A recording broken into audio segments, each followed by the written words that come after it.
हाँ भाई, आज हम देखेंगे तीसरा क्वेश्चन जो कि हमारे 9th क्लास से 7.1 का तीसरा क्वेश्चन है। इसमें हमको एक कॉन्ग्रुएंट प्रूफ करनी है। ठीक है, तो इसमें हमें फिगर दे रखी है, देता हूँ। ये फिगर हो जाएगी यहाँ पे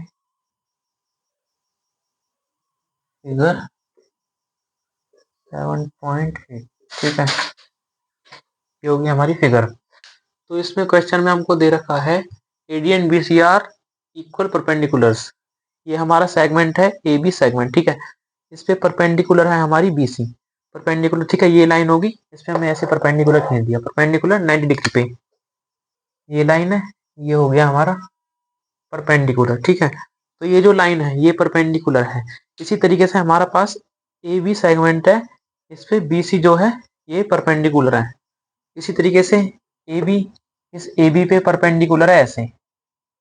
ठीक है, ए डी परपेंडिकुलर है और इधर बी सी परपेंडिकुलर है, और ये हमारा ए बी सेगमेंट है। तो ये डीसी जो लाइन है, डीसी, ये डीसी लाइन इस सेगमेंट को काटती है ऐसे बीच से। ठीक है, बीच से काटती है, सेगमेंट को हाफ में डिवाइड करती है। तो ये हाफ में डिवाइड करती है, हमें पता है। तो ये हमें प्रूफ करना है कि ये बी ओ और ओ ए हमारे इक्वल हैं। कब प्रूफ हो सकते हैं? तब प्रूफ हो सकते हैं अगर हम इस ट्राइंगल को और इस ट्राइंगल को कॉन्ग्रुएंट प्रूफ कर दें। अगर हमने इसको कॉन्ग्रुएंट प्रूफ कर दिया तो हमारा बी ओ और ओ ए हमारे इक्वल हो जाएंगे। ठीक है, दो कॉन्ग्रुएंट ट्राइंगल में ये सीपीसीटी से प्रूफ हो जाएंगे। अगर ये सीपीसीटी से इक्वल प्रूफ हो जाते हैं तो हमारा मतलब हम ये कह सकते हैं कि डीसी जो है इस सेगमेंट को हाफ पार्ट में डिवाइड करती है। ठीक है, तो हम शुरू करते हैं। इधर लेंगे हम in triangle B O C and triangle A O D. ठीक है, हमने दो ट्राइंगल लिए हैं, ये वाला ट्राइंगल और एक ये वाला ट्राइंगल। दोनों में देखो क्या दिया है। पहले तो हमारा ए और बी ये हमारे दोनों 90 डिग्री हैं। Angle A is equal to angle B. तो रीजन क्या है इक्वल होने का? इक्वल होने का रीजन ये है, ये भी 90 डिग्री है, ये भी 90 डिग्री है। तो हम यहाँ से भी लिख सकते हैं बोथ आर 90 डिग्री। ठीक है, या फिर आप केवल यहाँ पे 90 डिग्री भी लिख सकते हो खाली। ठीक है, दूसरी चीज हम यहाँ पे लेंगे, हमें उन्होंने दिया है बी सी और ए डी, ये इक्वल दिया है। जो दे रखा है उसको ले लेते हैं हम। B C is equal to में क्या है, ए डी, इसको लिख देंगे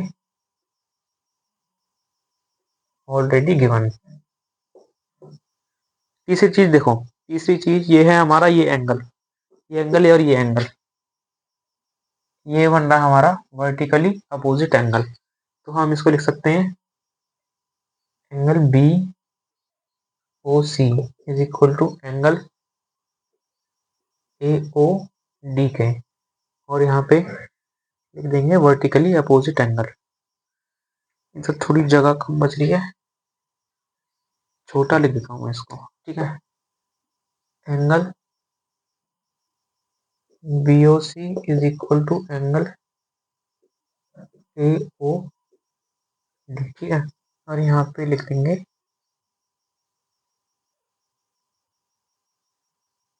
वर्टिकली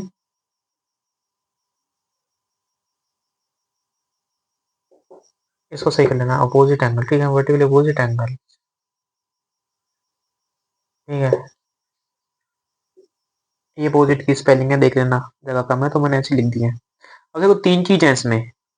ये हमने पहले क्या लिया, इसने हमने लिया इसमें एंगल, दूसरा साइड और फिर एंगल। तो हमने जब इसमें ये साइड ली है और ये एंगल है, ये साइड है और फिर एंगल है, तो एंगल साइड एंगल से ये दोनों जो ट्राइंगल हैं हमारे कॉन्ग्रुएंट प्रूफ हो गए। ठीक है, तो हाँ अब हम इसको लिख सकते हैं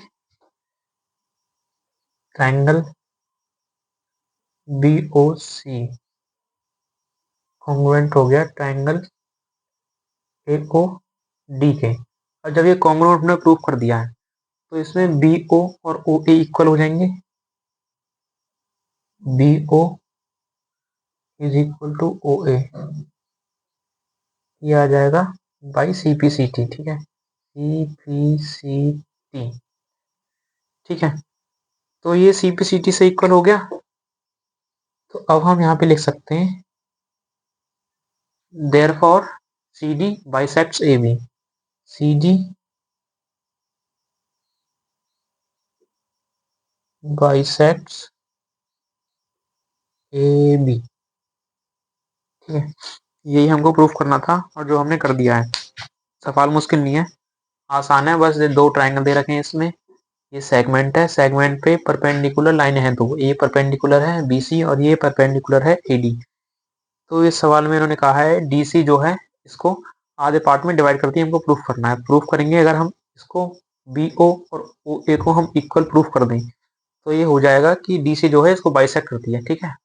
तो हमने ये ट्रायंगल लिया पहले, फिर ये ट्रायंगल लिया है, कॉन्ग्रुएंट प्रूफ करा है, कॉन्ग्रुएंट प्रूफ करने के बाद CPCT से हमने इसको और इसको इक्वल कर दिया है, ठीक है। अगर दो ट्रायंगल कॉन्ग्रुएंट हो जाएंगे तो ये अपने आप ही इक्वल हो जाएगा, वो हो गया और ये हमने प्रूफ कर दिया, ठीक है।